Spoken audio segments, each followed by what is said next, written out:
أعوذ بالله من الشيطان الرجيم. بسم الله الرحمن الرحيم. الحمد لله على فضله وإحسانه، واشكره على توفيقه وامتنانه، وأشهد أن لا إله إلا الله وحده لا شريك له، وأشهد أن محمدا عبده ورسوله، وعلى آله وأصحابه وسلم تسليما كثيرا. أما بعد، يا أيها الناس،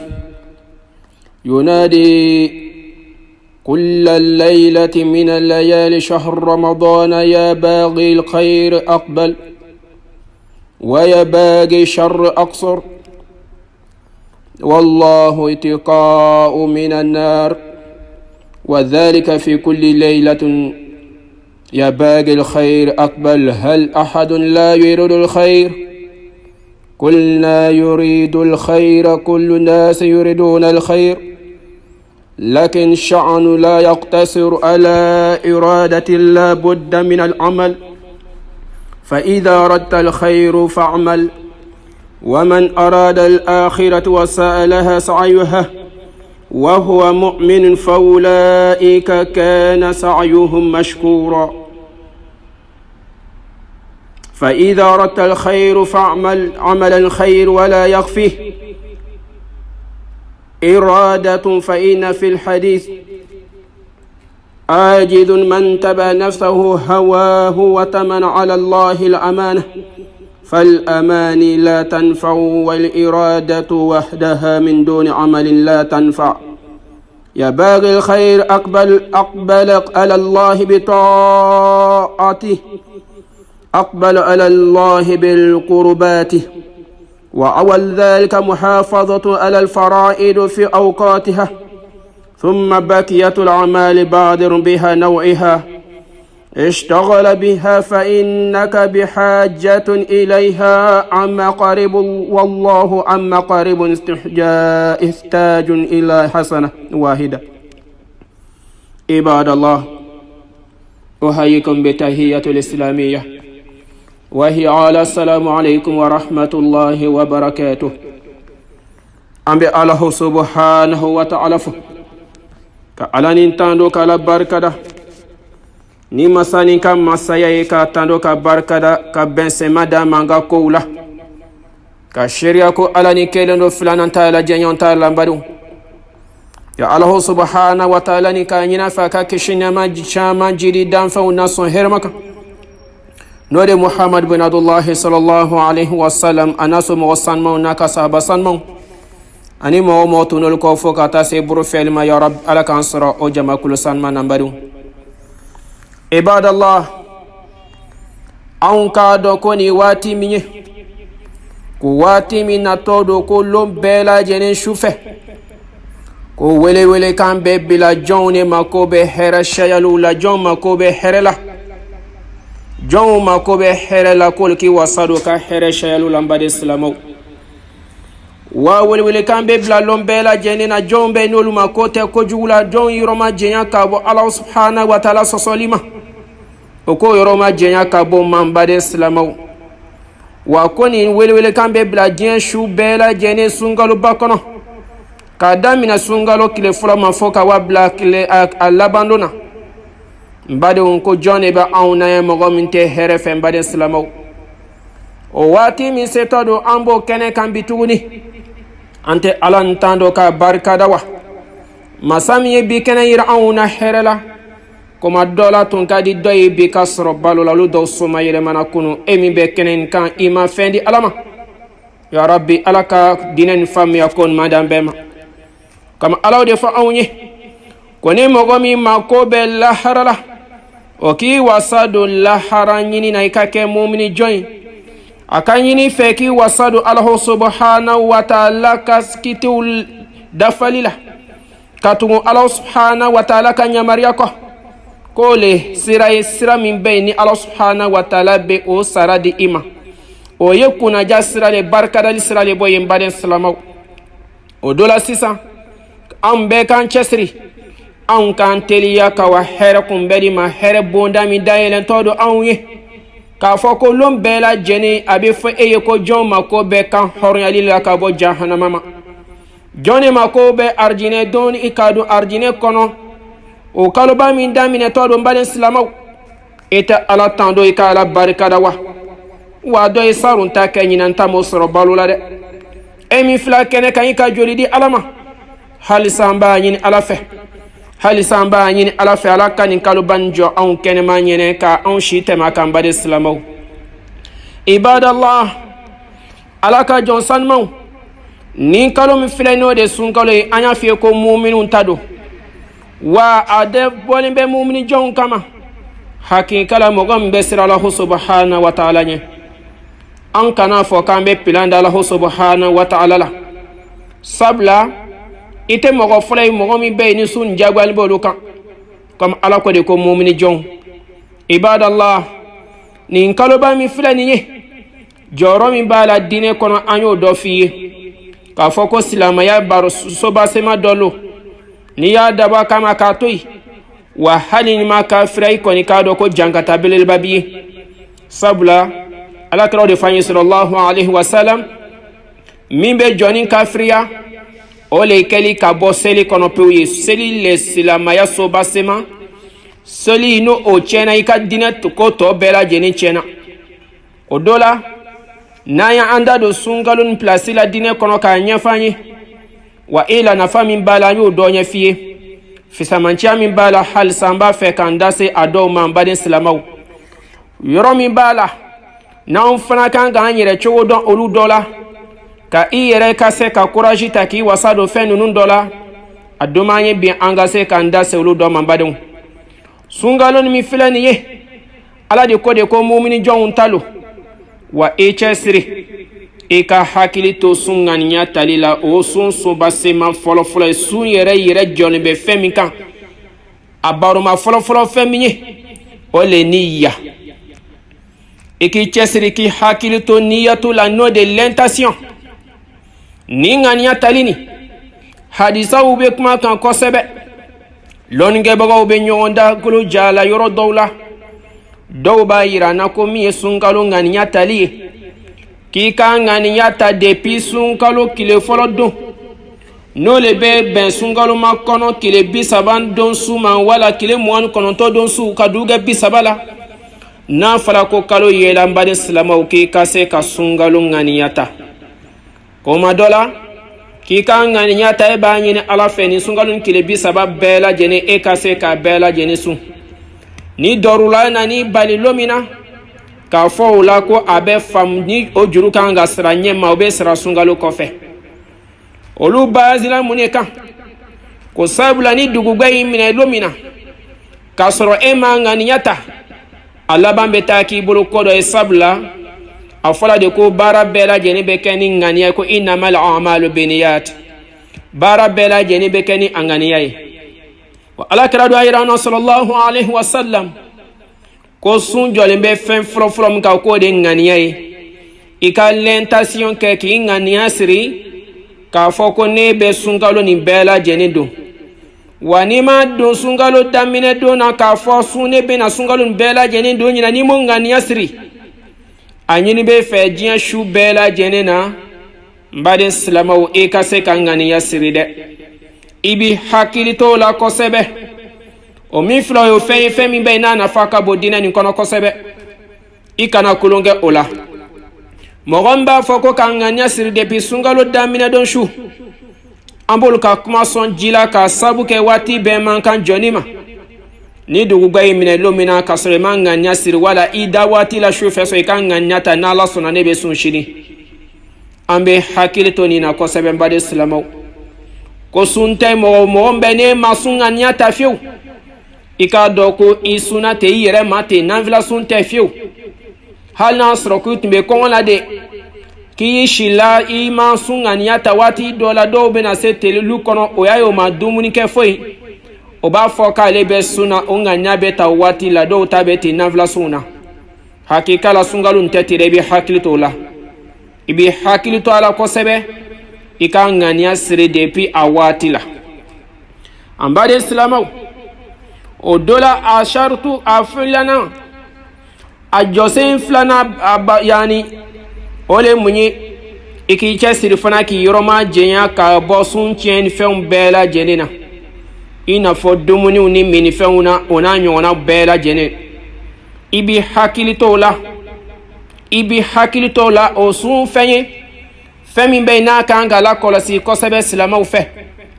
an bɛ hakili to nin na ko n'an bɛ sun na a tɛ ɲa baara le kɔ baara dɔ ye mun ye o le yɛrɛ minɛ le k'i yɛrɛ minɛ ka bɔ sun tiɲɛni fɛnw bɛɛ lajɛlen ma k'i yɛrɛ minɛ de ka bɔ dumuni ma k'i yɛrɛ minɛ de ka bɔ fɛn haramuyalen filɛ ma k'i yɛrɛ minɛ de ka bɔ miiriyaw ma miiriya min b'i kɛ sababu ye i ka sun baraji bɛ tiɲɛ o ɲinini bɛ silamɛw bɛɛ lajɛlen fɛ n baden silamɛw o do la n'a nana o yɔrɔ faamu i k'a dɔn halisa a dɔ fana bɛ mun ye o le waati ka se sun daminɛli ko azaman min tulu'il fajr sadiqu ila gurubi shamsi o le a waati ka se n baden silamɛw o min filɛ o ye ko ni a waati seli ko k'a daminɛ fajari kɛnɛ cili la fo ka taa bila tile bili la n badenw o ye fɛn ye fɛn min bɛ yen n'an kan k'o jate minɛ kosɛbɛ a tɛ kɛ ten ko ele de ka lɛmɛniya ka bon o kama e b'a kɛ k'e bɛ a daminɛ k'e yɛrɛ tɛ sun tigɛ fiyewu hakika la k'e bɛ continuer ten n'i ta ye o tɛ ala subhanahu wa taala ka yamaruya o tɛ alakira ta ye min dira ma sɔrɔ alakira min d'a ma sallallahu alaihi wa sallam ala ye min fɔ an ye kuranɛ kɔnɔ ko k'a daminɛ fajari kɛnɛ cili la fo ka taa bila tile bili la wa an bɛ hakili to o la o do la ni a fɔla lo min na ko fajari yani bi le sun ye sufɛla n'a de sini ye sun ye sun ka ɲa tali bɛ daminɛ sunkalo su fɔlɔ don sani ka tile fɔlɔ don sunkalo kan ka daminɛ sini sa bi su nin na e kan ka sun ŋaniya ta o b'a yira de k'a fɔ ko a waati sela a waati seli nin kɔfɛ n'i nana daminɛ fajari kɛnɛ ci la sun donni daminɛ o la fo ka taa bila tile bili la n baden silamɛw ala le ɲini anw fɛ n'i hakili t'o la n badenw o kɔfɛ fana a ɲini b'i fɛ fana i ka kɛ baloku ye k'an ka denmisɛnninw la degi sun nin na wali a k'a tɛ bɛn fatɔ fana ye fatɔ ta ni fana sɔsɔli dɔw b'a la k'a sabu kɛ hadisa dɔ ye n cogo di o la dɔw b'a yira an na ko ni adamaden kɛra fatɔ ye ka ban n'a sɔrɔ k'a tun ye sun don k'a kɛra fatɔ ye ko k'a fɔ ko a ka sun ka ɲi wa i la hadisa min bɛ kuma o ko kan k'o kuma yaani k'o kuma tɔ tiɲɛtiya k'a fɔ ko fatɔ sen tɛ sunko la alakira ko sallallahu alaihi wa sallam rafa'al qalam an thalathin ko bigi wula ka bɔ mɔgɔ saba kan o mɔgɔ dɔ ye ko mɔgɔ min bɛ yen n'o ye fatɔ ye denmisɛnnin fo a ka balikuya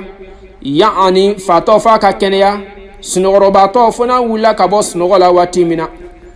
o ye hadisi sahih kɔnɔ alakira min d'a ma sallallahu alaihi wa sallam an baden silamɛw an ka hakili to ninnu na ninnu ye fɛn bɛɛ n'a jɔyɔrɔ ka bon sun nin don nafa yɛrɛ fɛn mun ye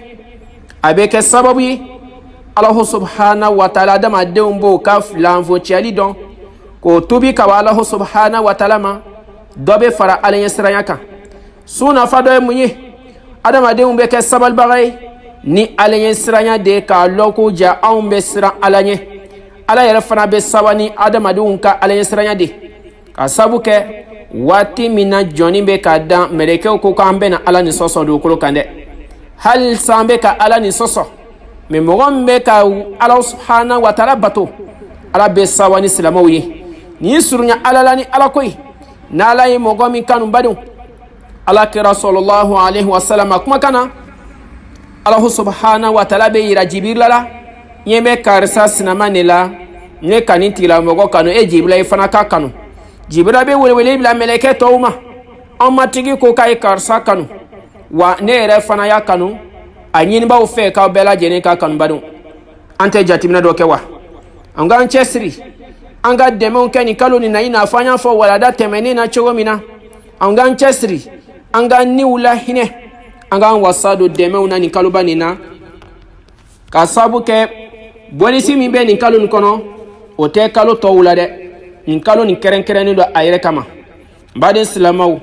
min bɛnnen don sunkalo nin kɔnɔ an b'a ɲini fɛ fana i k'i wasa don nanfila seliw la nanfila seli alakira de f'anw ye sallallahu alaihi wasallam a b'a fɔ an yɛrɛ la ko man sama ramadana wa imanan wa ihtisaban gufira lahu ma taqaddama min zanbi ni mɔgɔ min ye sunkalo bɛɛ lajɛlen sun ni lɛmɛniya ye ni ɲumanya ye ko ala b'i jurumu bɛɛ lajɛlen yafa o bɛ hadisi sahih kɔnɔ mɛ hadisa dɔ gɛrɛ la a ko man qama ramadana imanan ko ni mɔgɔ min ye sunkalo nin jɔ a jɔli mun ye ka nanfila seliw caya a la n baden silamɛw ni alakira kumakan sallallahu alaihi wasallam ko ka man qama ramadana qama de jɔli ye ni mɔgɔ min ye sunkalo nin jɔ a jɔli kɔrɔ bɛ cogo di walawalali la hadisatigiw fɛ k'o de ka sunkalo nin fana nanfila seliw caya a kɔnɔ o le tarawi ye ni tarawi ye mustahab sunna do na a bɛ daga kosɛbɛ a bɛ sundonbaga ka baraji caya a fɔlɔ ma de ko tarawi tarawi filɛ n'o de bɛ sunkalo nin tɔ baraji fana caya alakira ko min kɛ sallallahu alaihi wasallam man qama ramadana imanan wa ihtisaban gufira lahu ma taqaddama min zanbi muttafaqun alayh ne mɔgɔ min ka sunkalo nin ɲɛnɛmaya i ka sunkalo nin jɔ ni ala ɲɛsira in lɛmɛniya ye ani ɲumanya caman ko alahu subhanahu wa ta'ala ko k'a bɛ jurumu bɛɛ lajɛlen yafa n baden silamɛw o do la a ɲini bele fɛ n baden k'e k'i cɛsiri i ka se ka sunkalo nin jɔ i cɛsiri ni tɔnɔ kana taa k'i to ni ko k'i yɛrɛ bɛ sun ten k'e sen tɛ tarawi ko la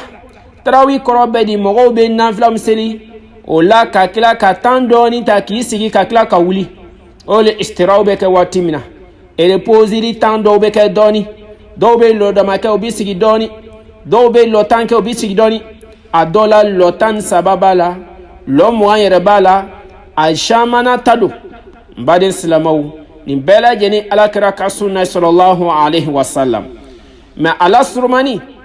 lɔnnikɛba caman bɛnna min kan o le lɔ tan jati ye lɔ tan ka sɔrɔ ka shafatul witiri kɛ ka a dafa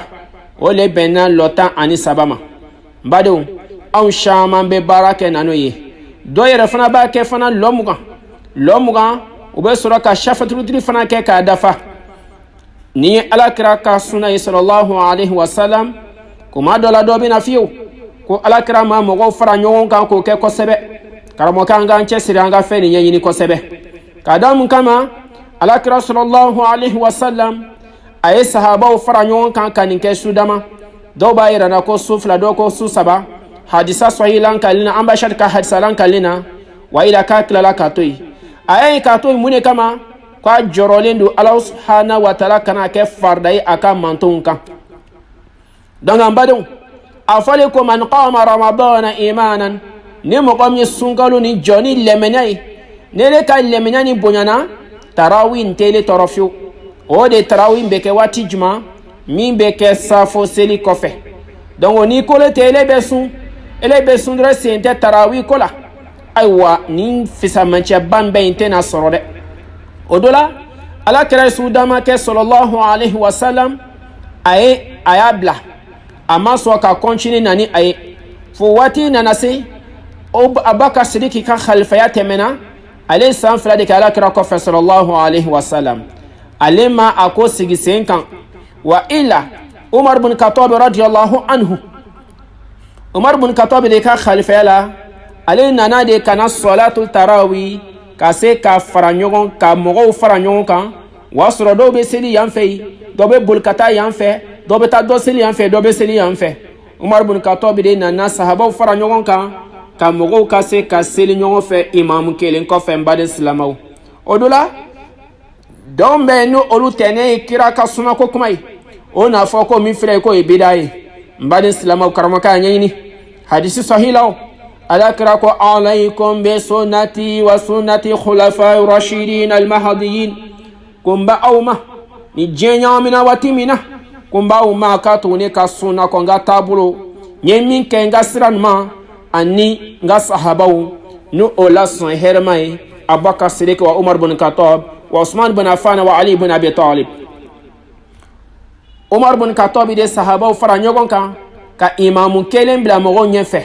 Donc an badenw i miiri hadisa nin ma yani nafila do n'i y'a kɛ hadisa dɔ b'a yira n na ko ni mɔgɔ min k'a kɛ k'a kɛlen bɛ komi ka su bɛɛ lajɛlen nafila kɛ su bɛɛ lajɛlen kɛ nafila seli la. Allahu akbar, Allahu akbar. An badenw alakira sallallahu alaihi wasallam k'a tun bɛ lɔ naani yɛrɛ kɛ ka tugu ɲɔgɔn na k'a sɔrɔ ka salamu kelen bila. A ye ni a seli siɲɛ dama dama waati dɔ la a bɛ lɔ fila seli ka salamu bila. Donc a ye nin kɛ cogo dama dama bɛɛ lajɛlen kɛ. Anw k'an cɛsiri n'an b'a fɛ an ka barajiw ka caya nin kaloba nin na an k'an wasa don o la dɛ n baden silamɛw. An k'an cɛsiri a fɔlen ko man qama ramadana bi imanan wa ihtisaban gufira lahu ma taqaddama min zanbi. Badenw i cɛsiri sunkaloba nin kɔnɔ a ɲini bɛ fɛ k'i wasa don o nafila seli dɔ o le fana i ka dukila seliw caya hali ni ka tarawi seli ni imamu ye. Samancɛn b'i ye ko i ye su bɛɛ lajɛlen seli nafila seli la Alahu subhanahu wa ta'ala jati ka ye. Kama ni mɔgɔ min sunkalo ni sun ni lɛmɛɲa ye ni Ala ye sira ɲini baaraɲumanw ye k'e bɛ yafa e durumu bɛɛ lajɛlen bɛ yafa i n'a fɔ denmisɛn fitinin bangela cogo min na n badenw. O samancɛban dɔ ye mun ye o le ka Laylatul Qadri fana su ɲɛnɛmaya nin bɛɛ lajɛlen ye nafila de. Wa ni mɔgɔ min ma sun ni mɔgɔ min ma seli k'a fɔ ko hakɛ bila hakɛ t'i la dɛ. Mais mɔgɔ min y'a seli a tigi ka baraji ka bon a tigi ka kira kanu ka bon a tigi ka kira kumakan na batoli ka bon ka tɛmɛ ele ta kan baden silamɛw. Sabula e ko de k'e bɛ ni don t'a la ka sɔrɔ Ala de fɔ an fɛ suratul Adabi kɔnɔ ko ni Ala ka kiti nana nin ye farida in ye sunna ye ko nin Ala ta in ye kira ta ye ko khiyara tɛ kɛ mumini jɔnw fɛ. Donc n'an b'a fɛ an ka lɛmɛnɛ ka sabati hakika la i se ko dama yira tarawih ni a kɛ dɛ. Wa i cɛsiri su fana kolen fana halisa wuli i ka dukila seliw kɛ sɔn sabula waati bɛɛ lajɛlen nafa le bɛ yen. Ala subhanahu wa ta'ala bɛ surunya ka jɔnw na ko lon bɛɛ lajɛlen Ala bɛ jɔnw ma ɲininka su o su jɔn de mako bɛ kan hɔrɔnyali la ka bɔ jahanama ma jɔn de mako bɛ arijinɛ kɔnɔ don n'an badenw. Anw ta ma fili an ka se k'an wasa don na wa a fɔlen ko man qama ramadana ale ni man sama ramadana o tɛ kelen ye dɛ. Ni mɔgɔ min ye sunkalo sun ni lɛmɛɲa ye ni baaraɲuman ye Ala b'i durumu yafa. O kɔfɛ fana Bukari Muslim bɛɛ lajɛlen kɔnɔ man qama ramadana. Donc ni mɔgɔ min ye a jɔ k'a ɲɛnɛmaya le o le tarawiw ye o le ka tile tanaba ɲɛɲini ka Laylatul Qadri sɔrɔ ko ni mɔgɔ min ye o kɛ ka sunkalo kɛ o la nafila seliw la su kɔnɔ ko Alahu subhanahu wa ta'ala bɛ durumu bɛɛ lajɛlen yafa n badenw. An t'a lajɛ sa ni ɲinan ta nin y'an sɔrɔ balo la o anw ka ma filɛ sunkalo kana kɔ don an durumu tɔ la bilen wa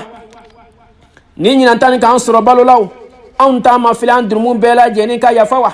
ni ɲinan ta nin k'an sɔrɔ balo la n baden silamɛw an ta ma filɛ an k'an wasa don an kana to nin ka k'an bolo tɔgɔ ye ko n'an tun b'a dɔn wa an nɔgɔma kana taa Ala fɛ bilen. Sunkaloba nin kɛlen kɔfɛ ka anw sɔrɔ baloda dɛ n baden silamɛw. Wa an bɛ ka min ɲini silamɛw fɛ o fana tɛmɛnen kɔfɛ sunkalo samancɛ baaraba dɔ mun ye anw k'an cɛsiri anw ka se ka an wasa don gɛsɛ ɲimiw na. Le cure-dent a fɔla anw ye ko sundonbaga dasuma dɔ bɛ yen ko a ka di Alahu subhanahu wa ta'ala ka tɛmɛ misiku kasa kan. Wa alakira do kama fana sallallahu alaihi wasallam ko gɛsɛ o min filɛ nin ni mɔgɔ bɛ a da kɔnɔ n'o ye o le bɛ adamaden da sanuya. Ala ko inna Allaha tayyibun la yakbalu illa tayyiban. Ala ka sanu Ala tɛ fɛn nɔgɔmaw fɛ i k'i wasa don i yɛrɛ la i k'i yɛrɛ la sanuya sabula alakira ko sallallahu alaihi wasallam a bɛ hɔrɔta hadisa min kali law an أشق على أمتي أو على الناس لأمرتهم بالسواك مع كل صلاة متفق عليه. الله أكبر. بعد السلام كوني أياسر أتونتنا سياسيا ولا أتونتنا جرفيو شودلا أهين بويانا أدوتلا شودلا مغبكا لا حالاتك كليني kwa tumbe na gese jagoya adamadenw bɛɛ lajɛlen kan wala ka tun bɛna gɛsɛ jagoya a ka manton bɛɛ lajɛlen kan seli ɛri kelen kelen bɛɛ lajɛlen na ka tun bɛna gɛsɛ ko kɛ jagoya ye a ka mantonw kan n'i bɛ seli fana seli f'i ka gɛsɛ ɲimi n'i bɛ lazara seli f'i ka gɛsɛ ɲimi n'i bɛ seli ɛri fɛn fɛn seliji ta ko f'i ka gɛsɛ ɲimi mais ala kɛra mo a kɛ anw kan jagoya ye mais walakin sunnatu muakkada nin sunkaloba nin filɛ nin badenw i cɛsiri k'o gɛsɛ ɲimi fana kɛ ka tele kuru k'a ɲimi na ye a tɛ bɔ n da kɔnɔ k'a kɛ komi balo k'a ɲimi k'a gbɛsɛ ɲaga la kɔnɔ o fana ko tɛ dɛ o ma f'i ye fana e kana kɛ komi i bɛ k'a kɛ ka dumuni ko nege dɔ la da hakika la i b'i hakili to yɔrɔ nin na i ka selijita ɛriw lasɔn i to ka gɛsɛ ɲimi o ye alakira ka sunna sallallahu alaihi wasallam min bɛ adamadenw da sanuya min bɛ adamadenw da kasa fana tigɛ n badenw n'an y'an miiri nu hadisaw ma o tɛ kɛ sababu ye k'anw ban ka gɛsɛ ɲimi dɛ mun bi ban k'a ɲimi k'a fɔ k'a fɔla ko da kasa min b'i la k'o ka di ala subhanahu wa taala ye ka tɛmɛ parfɛn kasa kan k'o de kama k'e tɛ gɛsɛ ɲimi n baden silamɛw ta o tɛ ala ta ye o tɛ kira ta ye sallallahu alaihi wasallam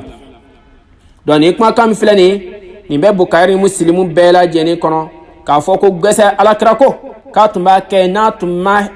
sigasiga dɔɔni n'a sɔrɔ k'a tun ma nɔgɔya kɛ a ka mantonw ye cogo dɔ la k'a tun na gɛsɛ kɛ a ka mantonw kan jagoya ye n'a bɛ fɔ o ma de ko le kurdan an bɛ to k'an da ko ni min ye sɔn badenw ya rabbi ala k'a faamuya ko ɲuman di an bɛɛ lajɛlen ma o dɔ la fana a bɛ an ba aishatu ka hadisa dɔ la wa an aishatu radiyallahu anha anna nabiyyi sallallahu alaihi wa sallam asiwaku mutaharratun li fammi mardatun li rabbi rawahu nisai wa ibn khuzaim fi sahihi bi asnadi sahiha o la an ba aishatu radiyallahu anha alakira ko sallallahu alaihi wa sallam ko gɛsɛ min filɛ nin ye k'o ye adamaden da sanuya fɛn ye wa ko ala subhanahu wa taala fana bɛ jɛn i ma ala subhanahu wa taala bɛ jɛn i ma i ka da sanuya la na ni gɛsɛ nin ye sawa ko de don ala subhanahu wa taala fɛ sabula a bɛ tɔ da sanuya i bɛ ka ala subhanahu wa taala kɔsuma i da min na nin ye sɔn n baden silamɛw e da ka sanu o de ka di ala subhanahu wa taala ye ya rabbi ala ka nin suna la sabatili nɔgɔya an ye nin kaloba nin kɔnɔ badenw an baden silamɛw n'an nana nin bɛɛ lajɛlen faamu an tɛ jateminɛ dɔ kɛ halisa wa y'a dɔn nin kaloba nin nafa ka bon dɛ ne t'a fɛ o nin kaloba nin kɛ na lɔ ten ka kila ka ko don anw na ka an durumin tɔ to dɛ an k'an cɛsiri an seko damayira bɛɛ lajɛlen na an baden silamɛw ya rabbi ala ka di ne faamuya ko ɲuman di an bɛɛ lajɛlen ma n'i nana gɛsɛ faamuya o i ka gɛsɛ pilasi dɔn i kan k'i cɛsiri ka to ka gɛsɛ kɛ sɔn wa i b'i cɛsiri fana i k'i wasa don suguri la suguri fana o ye alakira ka sunna sallallahu alaihi wasallam ko an ka suguri dum dɛ mɔgɔ min bɛ yen n'a ye suguri dum ani mɔgɔ min ma suguri dum aw ka baraji fana tɛ kelen dɛ n baden silamɛw o bɛ hadisi sahih kɔnɔ bukari muslimu bɛɛ lajɛlen kɔnɔ wa ni i ka santé kɔni b'i permettre n'i ma ko bɛ alakira ka sunna la sallallahu alaihi wasallam hadisa kɛnɛman ditɔ filɛ i ma عن أنس رضي الله عنه قال رسول الله صلى الله عليه وسلم تسحروا فإن السحور بركة متفق عليه الأكرم صلى الله عليه وسلم ko aw ka suri fana dum badum suri nin doni mune o le ko niya suri dum ko barka le be suri la o hadisa wala lila baden silama ko suri ka le be adama den ni la hine o bɛ kɛ sababu ye farikolo ka fanga dɔ sɔrɔ o bɛ kɛ sababu ye adamaden n'i bɛ hinɛ dɔ sɔrɔ i bɛ tele kɛ fana ji dɔ bɛ fari la hinɛ dɔ bɛ fari la ko barika le b'o la n baden silamɛw a bɛ kɛ sababu ye ele bɛ fanga fana sɔrɔ n badenw nin bɛ bukari ni musilimu bɛɛ lajɛlen kɔnɔ n'i miiri hadisa ma hadisa gɛrɛ fana b'o kuma tɔ sɛbɛntiya ye waatiw fana de bɛ nin ɛriw la wa an zayid ibn thabit radiyallahu anhu qala تسحرنا مع رسول الله صلى الله عليه وسلم ثم قمنا إلى الصلاة قيل كم كان بينهما قال قدر 50 آية متفق عليه مين ببكاري مسلم بلا جنكنا زيد بن ثابت أكو أولي جنا كسورد من الأكرا صلى الله عليه وسلم وكفى ولا كتاسلي له بعد فيار سلي دكولو كواتون تمنو أنيونche ko le ka aya bi loru ɲɔgɔn kalan se surudomin kɔfɛ ani seli jɔli cɛ n badenw ante jatimno kala eri fana de bala de ni bi technology na selu kan ka wil eri mina la halami be fen bela jenen jati lonendo ibi hakil tola hadisa gere fana bin okmanya fanyo an wa ani ibn umar radiyallahu anhuma qala kana rasulullah sallallahu alaihi wasallam muadhdhinani بلال وابن مكتوم فقال رسول الله صلى الله عليه وسلم إن بلالا يؤذن بالليل فكلوا واشربوا حتى يؤذن ابن مكتوم قال ولم يكن بينهما إلا أن ينزل هذه ويرقى هذه متفق عليه بعد السلام كي كسور دم إيري تودي محلسة أنا في كسور دم بانين كفه ko o atume sura utume se ka aya biduru nyogon kala bade silamaw umaru din kay mina kali ani afabe alaka jeuma alakra ko sallallahu alaihi wasallam alakra ko siri willa filatume alakra ka wati la ka sahabawla o kele ko le tum bilal ibn rabah ko tume sili fajari wele su ko lembala no de fajari kanya foloi wa ko bilal ko alnay bilali ka seli wele hakikala ko alnay bilali seli wele kame kaka dumuni kaka jimi aka dumuni kaka jimi fo ka taga wati minani ibn maktum ye seli wele no ye seli wele wati mina ko ba ira aunade ka fole ko jasuru dum ban RC to dum bade islamaw wani bela jeni fedoy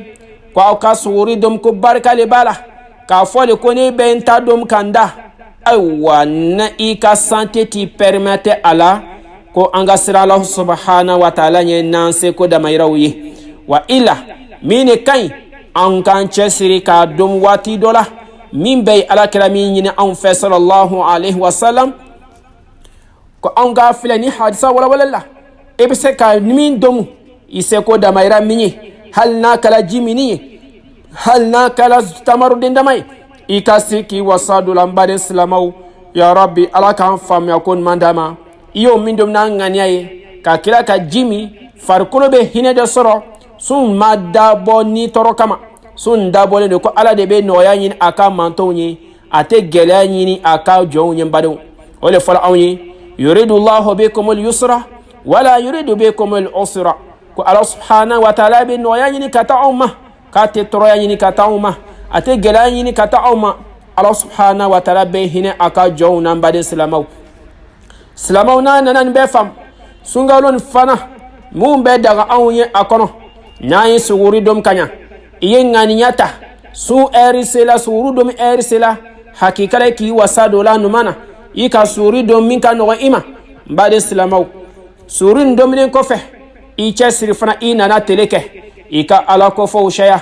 ichesiri ka navila su ichesiri ka navila seluke ichesiri ka zikruke ichesiri ka qur'ana kala ushaya ichesiri ka alako fa ushaya ichesiri ki yoroma jenya ka bo nami mayoma ichesiri ki yoroma jenya ka bo flanga fo yoma ichesiri ki yoroma jenya ka bo mokrofo uma ichesiri ki yoroma jenya ka bo sunchen feni mbela jeni mambade islamaw ole nyini ba an fa ala kra fa sallallahu alaihi wasallam sabla sun tenya fiki yere minade ka bo fendo la wani nana teleke kongoro minela inana teleke ima dumunike inana teleke ima jimi inana teleke ima ala kota fanfoshike mbade islamaw ala be sawani de nafami be suna daraja min bala samancha min bala ne aya surabe ni keneka anyanda do dola olona kafire mbade islamaw ibi hakiltola ko sunuba le be na tawule arjine bonda mi be ko babu rayan ko awde bina tawule oroni na donc sun doni ki kan horan ka bo jahannama ma baden islamaw o sunni o sababu doy ya rabbi ala kan ke jonyi jombe na sun galun do herela ka anson akeneyani allemina bela jenina ana barano shama baden islamaw odola na ni bela jeni fam ibi wasado tele na nabi wati minaka be nyini fe fana ka sun tegede mbadun ka faw ko ne be sun kate ine be sun kate me e ka suni o me bali ka bo mo korofala o me bali ka e da bo mo go so wonyimina mbade islamaw i hakili to kuma dola ko a bɛ ɲini fɛ i ka yɛrɛ latan ka bɔ namimaya ni kɔrɔfɔliw ni yani kumalankolonfɛnw bɛɛ lajɛlen ma e ka sun baraji tɔ ka dafa a bɛ ɲini fɛ sisan i k'i wasa don ala kofɔw la kama alakira b'o fɔ anw ye sallallahu alaihi wasallam ni ye sun tiɲɛni fɛn dɔ ye wa ila ko man lam yadu qawla zur wal amal bihi wal jahl falaysa lahu hajatun an yada ta'amahu wa sharabahu ko ne mɔgɔ min bɛ yen e ka sun o ma se k'e bali ka bɔ kuma jugu fɔ la o ma se k'e bali ka bɔ kodɔnbaliya la o ma se k'e bali ka bɔ mɔgɔkɔrɔfɔ la o ma se k'e bali ka bɔ kojuguw la o ma se k'e bali ka bɔ fɛn haramulenw filɛli la n baden silamɛw ko a tɛ bɛn e ma e k'i ka dumuni n'i ka jimilaw to yen hali e ka ji min sa k'o de ka fisa e ma n'e kɛli ka tile kɛ kɔngɔ na donc an k'an cɛsiri sun donni mako bɛ lɛmina de la a mako bɛ lɛmina de la lɛmina de bɛ kɛ sababu ye hakikala ile bi yɔrɔ ma jinya ka bɔ sun tiɲɛnifɛnw ma hakikala bi yɔrɔ ma jinya ka bɔ sun yani fɛn fɛn bɛ sun baraji nagasi hakikala ile bi yɔrɔ ma jinya ka bɔ o bɛɛ lajɛlen ma n baden silamɛw ya rabbi ala ka ni faamuya ko ɲuman d'a ma ni dɔ nana tele bɛɛ kɛ o la o e k'i da minɛ ka bɔ kuma juguw ma e ka i ɲɛ minɛ ka bɔ fɛn jugu filɛli ma e k'i tolo latan ka bɔ fɛn jugu lamɛnni ma e k'i ɲɛkisɛ latan k'i bolo lataga n baden silamɛw m'o ɲini b'i fɛ fana ni tele nana bi waati min na k'aw ka teliya ka taa suntigɛ fana fɛ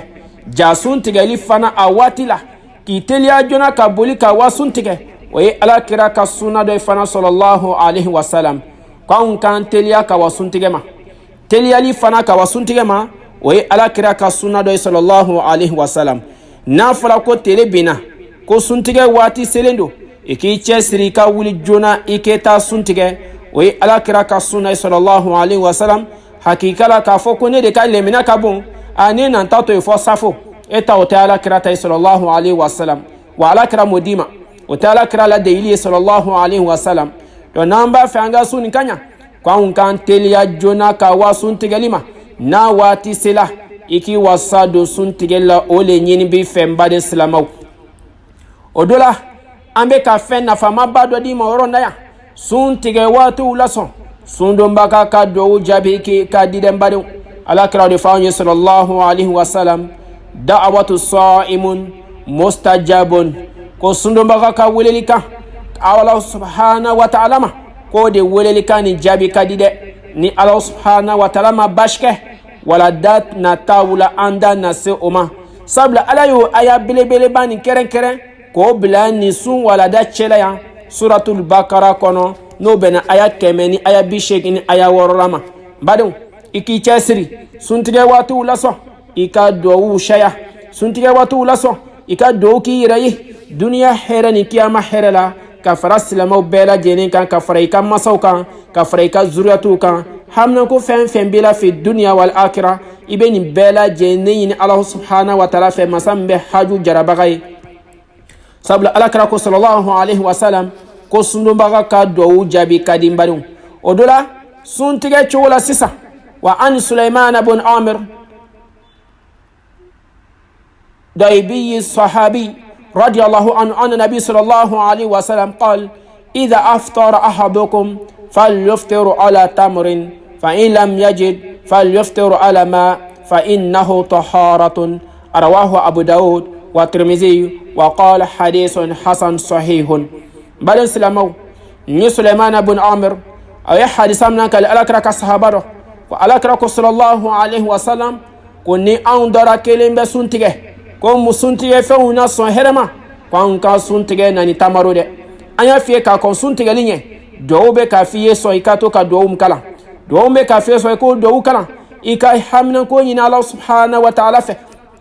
ni o do kala baden silamaw ni olu do kala o kɔfɛ k'i hamina ɲini ala subhanahu wa ta'ala fɛ i bɛ sɔrɔ ka tamaro don ko alakira ko sallallahu alaihi wasallam ko ni mɔgɔ min bɛ suntigɛ k'i ka suntigɛ na ni tamaro ye ko n'i ma tamaro sɔrɔ k'i ka suntigɛ ni ji ye n baden silamɛw ko fɛn fɛn bɛɛ n'o de ka sanu aw k'a yɛrɛ sanuya aw ka wasa don ala subhanahu wa ta'ala deli la ni anw seko damayira ye n baden silamɛw ya rabbi ala ka ni faamuya ko ɲuman di an bɛɛ lajɛlen ma min sabatin bɛ abu dawud tirmizi ka hadisiw kɔnɔ n badenw ya rabbi ala ka faamuya ko ɲuman di an bɛɛ lajɛlen ma a fɔ k'an ma k'an k'an teliya fana ka wa sun tigɛli ma o ye alakira ka sunna sallallahu alaihi wasallam min la dagalen de do o y'a ka sunna min sabatilen do min bɛ sun fana tɔ la cɛɲa k'a fɔ ko ne bɛn b'a ka tigɛ a waati la i ta o tɛ a dɔ ye o tɛ alakira ta ye sallallahu alaihi wasallam kama an k'o de kuma f'an ye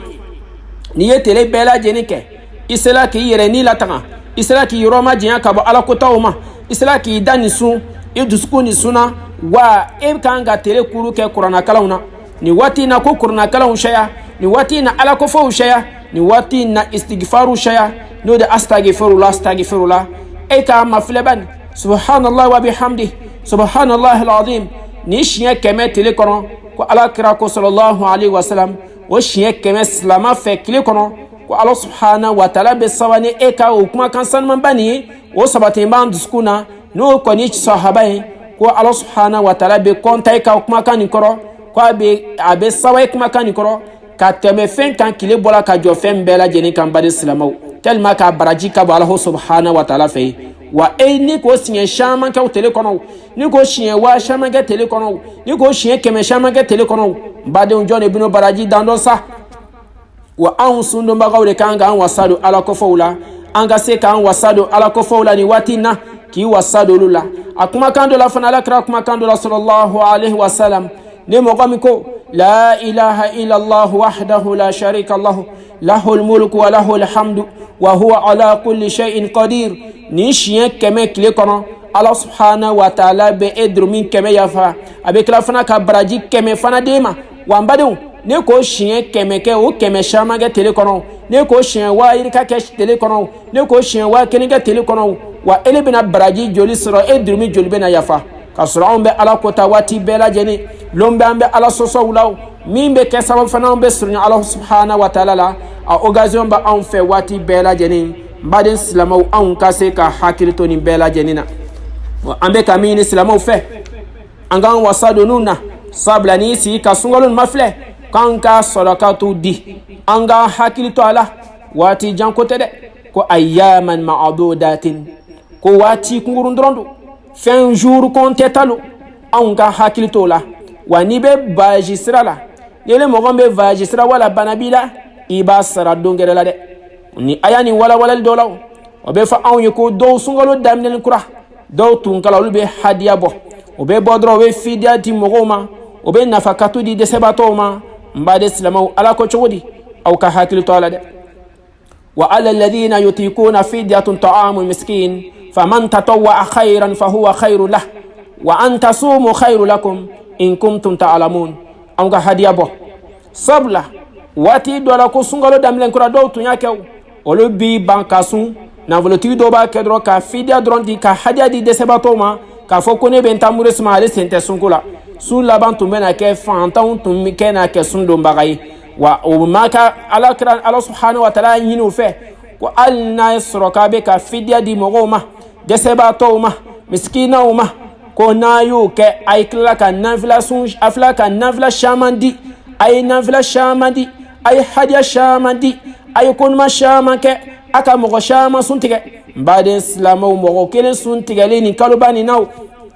a tigilamɔgɔ ye baraji min sɔrɔ kɛlɛ fana bɛ tila k'o tigilamɔgɔ ka baraji ɲɔgɔn sɔrɔ n'i ka mɔgɔ 10 sun tigɛ i ka mɔgɔ 100 sun tigɛ i cɛ siri kana kɛ tɔgɔ ɲini kama dɛ n badenw i cɛ siri ka tamaru san ka di mɔgɔ caman ma i cɛ siri ka sukaro san ka di mɔgɔ caman ma i cɛ siri ka ji di mɔgɔ caman ma silamɛw kan ka ɲini ka presse de adamadenw ma dɛmɛ ni na nin kaloba na i ka bɔnɛmisi caman sɔrɔ badenw ko ni mɔgɔ min ka tatawu caman kɛ nafila sarakatu caman bɔ i ka hadiya caman bɔ min yɛrɛ ni ka zakatu tɛ kelen ye k'o ye hɛrɛ belebeleba de dɛ mun tun bɛ ka kɛ ni fɛrɛ ye k'olu ka sun k'o le hɛrɛ ka bolima n'u kɛla dɔnbaga ye wa ko ne bɛ hadiya di mɔgɔw ma hakikala ko ne bɛ sun mɔgɔw sun tigɛ hakikala ne ka nin sukaro hakɛya nin san k'o kama ne t'a la ka sun dɛ n'i y'o nafila nin kɛ k'o hɛrɛ belebeleba de bi fa huwa khayrun lah o ye hɛrɛ belebeleba ye n'i ka ɲumanya fɛn fɛn kɛ nin kalo in na nin kalo nin baraji ka bɔ ka tɛmɛ waati tɔw bɛɛ lajɛlen kan wa o ni sun nin fana tɛ kelen ye ni sunna o sun b'a d'a ma baraji ye sun y'i ka farida ye ni nawaflan be ka ki fete ni naflan be ka ki fe no adama do ma demani no adama don sun tigali baden salama ko here belel ban biye ikase ka hakili soro baden salama ni asro e kala dina ni famya bagay ni ayasro e ya lon ko sun fana ko farida lo be e kan ya rabbi ala kan famya ko madama ala be kan fa fi suratul baqara aya kemeni aya bisheki an aya nani baden salama an kan siganga ni be mafle وكما الله سبحانه وتعالى دفعين وشهر رمضان الذي أنزل فيه القرآن هدى للناس وبينات من الهدى والفرقان أن جاتيمو كلا كونين كالو بلبان فلانيشو الله سبحانه وتعالى إلى جيني كنا القرآن لا الذي أنزل فيه القرآن هدى للناس كاكي أوني كاندا فني كاكي كاندا فني جوني أدم أدوني جوني وبينات من الهدى كاكي أوني فرنفاسيال فني يعني dan kene ma fenyi kanda sirawla akeli be awnyi kanda fenyi jonunyi ni mogo min kela Allah subhanahu wa ta'ala ka chirin ka wulewili lamine bagay ikela tugumbai akomba den silamaw ya rabbi ala kan fama kon madam bela jenima ambe ka min silamaw fe wa ni qur'ana banjina kaluba minani ni qur'ana banjina ba kaluba minani wa e kan ki chesri ka ke qur'ana kanum bagay kalo to bela jenina meni sungalun sela do farakande wani ayasro itumbe ala komi ke kakro ni kalubani sela do farakande ni ayasro itme hadia bom ke kakro ni kalubani sela do farakande ni ayasro itumbe ala komi ke ala kofom ke kakro ni kalubani sela do farakande mbadu sabla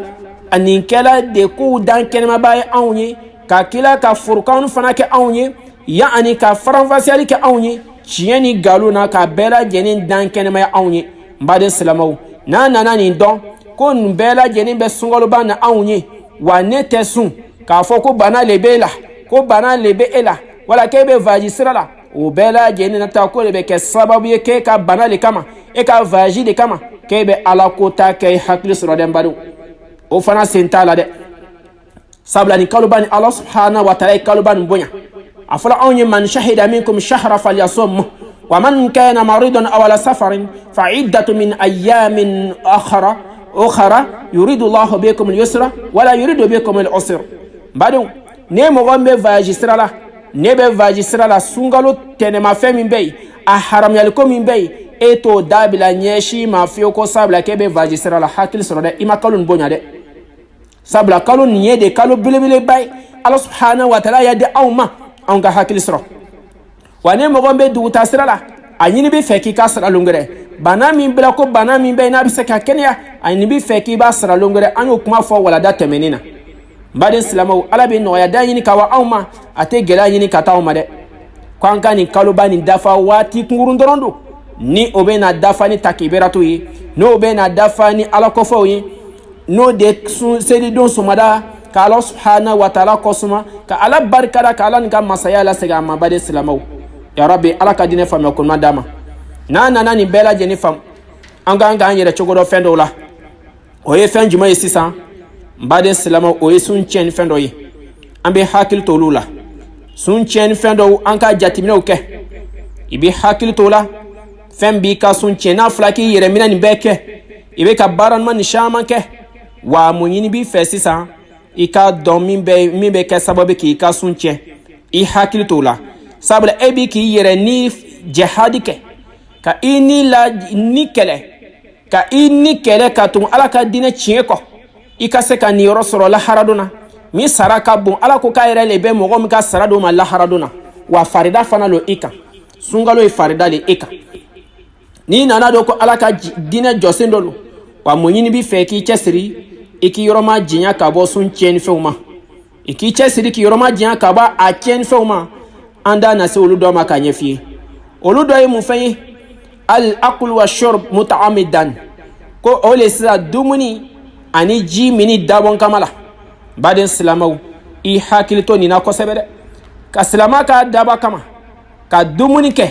ka kila ka jimi ko ale islama de dawon kamate baden islamaw o kuma kashare lon ge bawo fanyo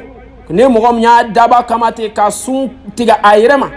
I kan ko juru sarafo kalo fula nyogo ka to nyona Allahu akbar lekele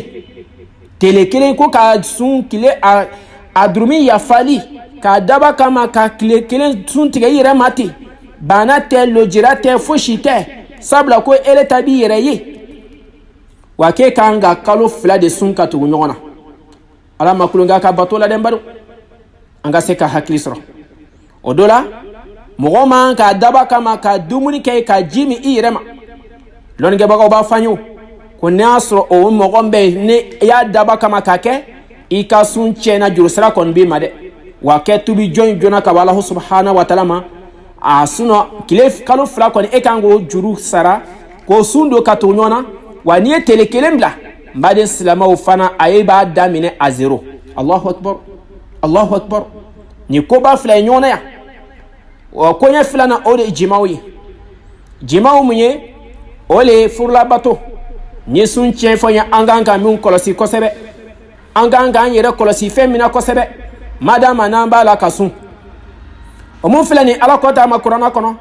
uhilla lakum laylata siyama rafasun ila nisaikum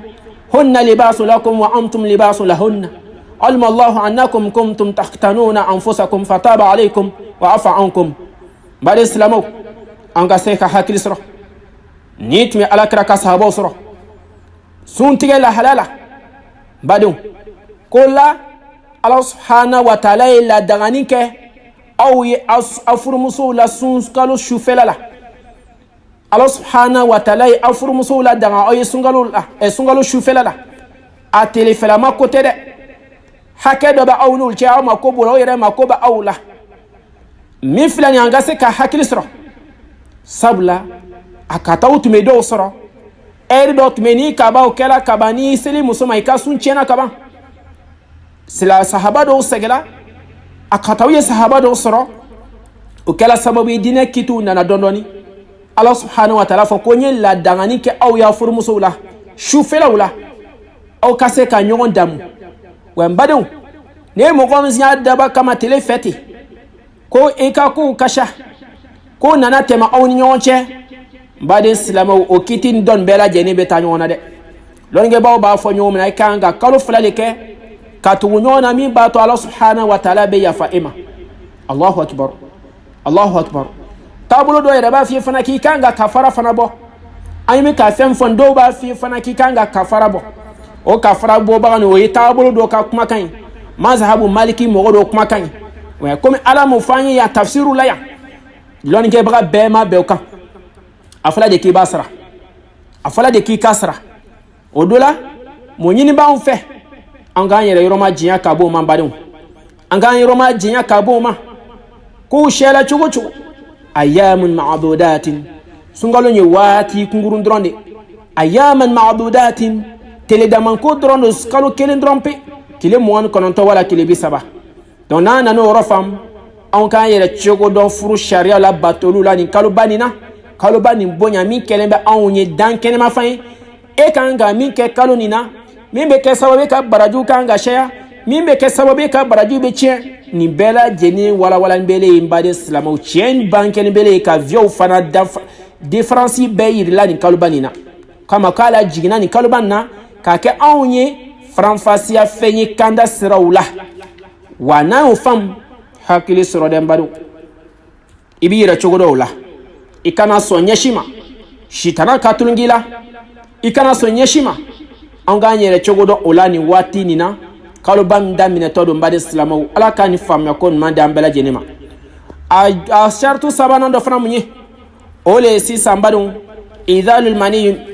o le ye sisan k'a daba kama ka i miiri muso dɔ ma k'i miiri i ni furumuso cɛ ma ka i miiri dɔ ma lahala dɔ la diɲɛ bolo ma fo ka taa ji bɔ i yɛrɛ la an bɛ hakɛto ɲini kɛ silamɛw fɛ n'i y'o dabɔ kama o min filɛ nin ye o ye kasara o ye durumi belebeleba de a bɛ ɲini fɛ o don na k'e kan k'o don sara i ka o don sun tiɲɛna i ka o don sun tiɲɛna i kan k'o don sun sara juru b'i la n baden silamɛw yarabi ala ka faamuya ko ɲuman di an bɛɛ lajɛlen ma ala ka ni faamuya ko ɲuman di an bɛɛ lajɛlen ma o fana kɔfɛ a bɛ ɲini fana fɛ n'o de hijama ye hijama fana sɔsɔli b'o yɔrɔ nin na o de ye ko jelisu samani dɔw y'a yira na ko sahaba dɔw jelisu sama dɔw y'a yira na ko n'o k'a bɛ sun tiɲɛ o kuma ni kuma ka ca jelisu sama dɔw ko maa dama n'a bɛ ka kɛ ka furakɛli kɛ k'a bɛ kɛ ka dɔw furakɛ ko dɔw y'a kɛ dɔw ko a bɛ sun tiɲɛ donc o yɔrɔ na kuma caman bɛ o yɔrɔ nin na an b'an cɛsiri ni a y'a sɔrɔ degun gɛrɛ t'anw kan i bɛ se k'o waati nin bila o de ka fisa kuma caman bɛ ko la b'i yɛrɛ cogo dɔw la o de ka ɲi ka tɛmɛ baden silamɛw o la o fana kɔfɛ sun tiɲɛ fɛn dɔ mun ye k'a tila k'a daba kama ka fɔnɔ kɛ wa fɔnɔ kɛli nin ne ye n bolo don kɔnɔ k'a daba kama ka n yɛrɛ la fɔnɔ a kuma ka ca dɛ wa ni mɔgɔninfin fɔnɔla a yɛrɛ ma kiti kuma fila de bɛ yan ni fɔnɔla a yɛrɛ ma takuwi'atun amdan ni y'a daba kama ko k'a fɔnɔ i yɛrɛ ma ten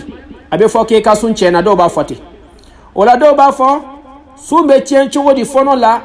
hali n'a sɔrɔ i m'a daba kama ni fɔnɔla i yɛrɛ ma fɔnɔ nin kɔfɛ dɔ fɔnɔ nin dɔ kɛla ka taa e kɔnɔ sabula dɔw bɛ fɔnɔ u bɛ tila k'a tɔ lakunu ne y'a tɔ lakunu ka ban baden silamakɛ ka sun fana tiɲɛna an ka se ka nin yɔrɔnin faamu mais k'a daba kama ka fɔnɔ ten sariya b'i gɛn ka bɔ o ma mɔgɔ man k'i bolo don a kɔnɔ ten ka fɔnɔ i yɛrɛ ma ten ko n'i y'o kɛ k'i ka sun tiɲɛna donc an ka se ka nin yɔrɔnin faamu n baden silamɛw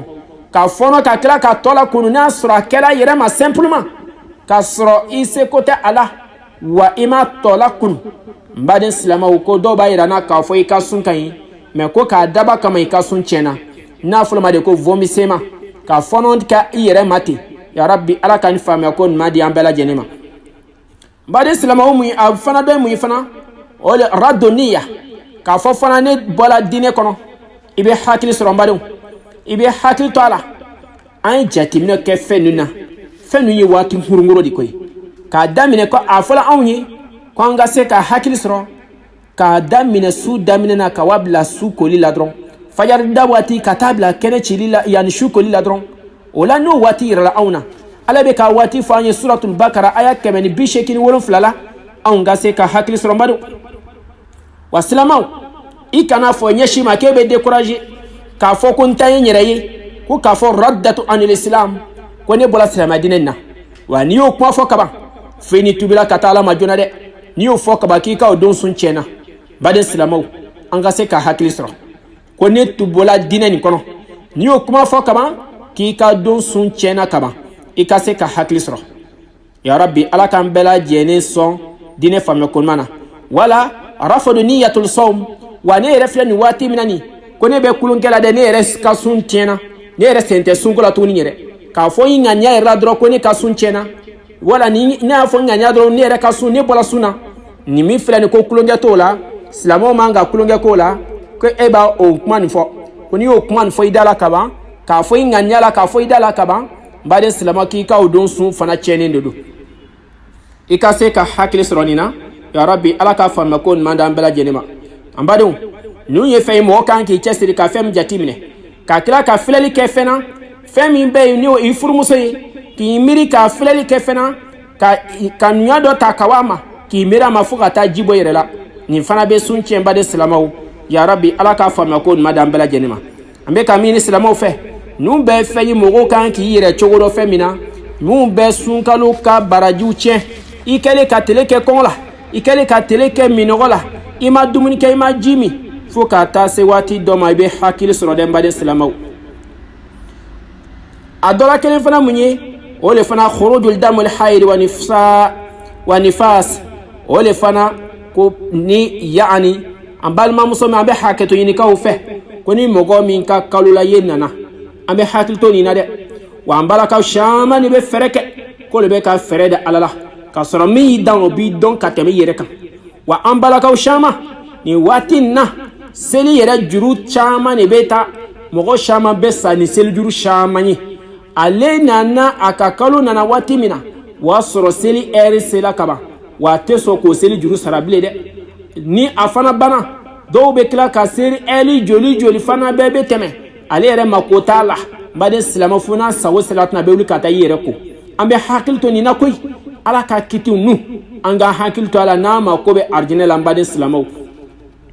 o la ko ni mɔgɔ min ka khurujul damul hayri wa nifas ko ni mɔgɔ min ka kalo ye nana an bɛ hakɛto ɲinikaw fɛ hakɛto bɛ kuma nin kan kono kɛra waati min na k'i ka o don sun fana tiɲɛna n badenw an ka nin yɔrɔnin faamu ni a kɛra e ka suntigɛ tɔ to la miniti damani wa ala de y'a kɛ dɛ ala ka fɛn dilannen don wa e tɛ se k'a fɔ k'i bɛ plan da ala la wa k'i bɛ jigin ala la n'a kɛra waati min na ko juru sara bi i ma o do la i bɛ hakili t'o la n'a kɛra waati tele kɔnɔ madama ko suntigɛ sera ka ban a tɔ tora miniti 2 ye dɛ donc sisan se e dɔ ma seli wele kan mɛn e b'o la taala ɲɛgɛn na dɔrɔn e k'a ye k'o tiɲɛna n baden silamɛw juru b'i la dɛ juru b'i la mɛ ala ka hinɛ ka bon ala b'a satu hadisa la kali yani ko di ala kira ko sallallahu alaihi wasallam salma yani ala kira ka sahaba muso dɔ a ko di ko olu kɛla o ka kalo nana ala kira ko ma sallallahu alaihi wasallam ko a bɛ ɲini aw fɛ aw ka seli bɛ bi ka bɔ aw kan mɛ su ni k'a bɛ ɲini aw fɛ a ka juru sara allahu akbar ni ala ka hinɛ ye ala ka hinɛ de nin ye kalo nana waati min na ni a y'a sɔrɔ seli juru tun b'i la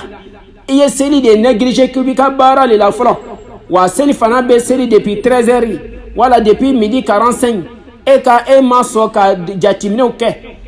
e nana bɔ ko kalama k'e bɛ seli fɔ 14h30 la wala fɔ 14h et quelques de la wa e taara jateminɛ waati min na o y'a sɔrɔ e ka an donna seli fana kɔnɔ n baden silamɛw i ka o don seli fana tiɲɛna seli fana juru b'i la an bɛ hakili to a la wa sani tile yɛrɛ fana ka bi wa lazara an bɛ lazara waati kɔnɔ n badenw lazara waati nana se fana k'a sɔrɔ fana i ka fɛn nin bannen don i ma sɔn k'i ko dɛ ne ma tila an ka baara la i taara i ko fɔ fitiri tɛmɛnen kɔfɛ ka sɔrɔ ka taa fitiri seli lazara juru b'i la fana dɛ dɔw b'a yira na k'i kan ka seli fana ni lazara bɛɛ seli an ka nin yɔrɔ jate minɛ